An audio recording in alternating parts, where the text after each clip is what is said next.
শুধু আজকে 9,30,00,000 মাইল পরে ওই সূর্য চলে আসবে, আপনি আমার মাথার উপরে আঘাত করে থাকবে।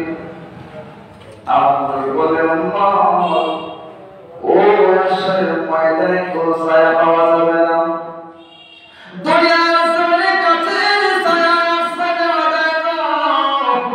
দুনিয়ার জমিনে কোন বাড়ি ঘরে মরতে থাকা যায়, কিন্তু আসলে ময়দানে কিন্তু কোন ছায়া থাকবে না। সূর্যের তাপ থেকে বাঁচার ক্ষমতা আমার ডাক দেওয়ার মশলা শোনো, সাবআতু ইযিল্লুহুমুল্লাহু ফি যিল্লিহি লা ইলাহা ইল্লা যিল্লুহু। এই আমার মশলা যাই ময়দানে শুরু করো ছায়া থাকবে না তো, ওই ময়দানে শুনে একটা ছায়া থাকবে, ওই ছায়াটা হলো আরশে আজিমের ছায়া। সুবহানাল্লাহ।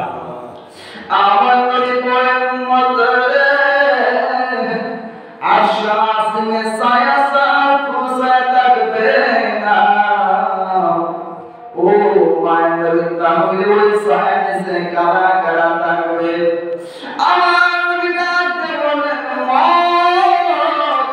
উম্মতে আমার 7 প্রকারের মানুষ। কয় প্রকার? 7 শ্রেণীর বান্দা বান্দি গো। ওই হাসরের ময়দানে যেদিন কোন ছায়া থাকবে না, আরশে আজিমের ছায়া ছাড়া কোন ছায়া থাকবে না।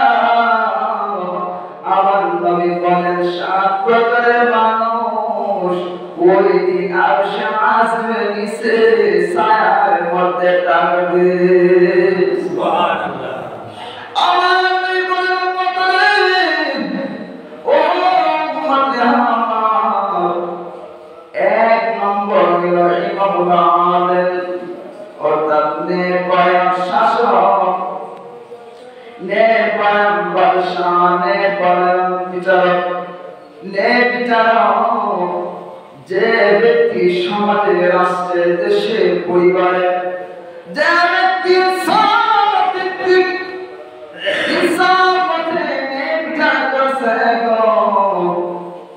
সঠিক বিচারটা করে দিয়েছে বাবা, ওই রকম বিচারক যারা হবে তাদেরকে আমার আল্লাহ আরশে আজিমের নিচে জায়গা দিবে।